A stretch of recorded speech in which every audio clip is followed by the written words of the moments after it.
ജോബിൻ്റെ പുസ്തകത്തിൽ നിന്നുള്ള വായന. 1-ാം അധ്യായം. സാത്താൻ ജോബിനെ പരീക്ഷിക്കുന്നു. ഉസ്ദേശത്ത് ജോബ് എന്നൊരാളുണ്ടായിരുന്നു.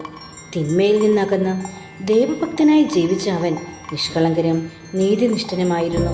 അവന് 7 പുത്രന്മാരും 3 പുത്രിമാരും ഉണ്ടായിരുന്നു.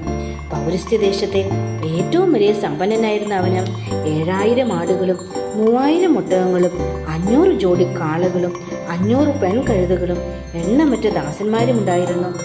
അവന്റെ പുത്രന്മാർ തവണ വെച്ച് നിശ്ചയിച്ച ദിവസങ്ങളിൽ തങ്ങളുടെ വീടുകളിൽ വിരുന്നു സൽക്കാരങ്ങൾ നടത്തുകയും തങ്ങളുടെ 3 സഹോദരിമാരെയും അതിനെ ക്ഷണിച്ചു വരുത്തുകയും ചെയ്യുക പതിവായിരുന്നു.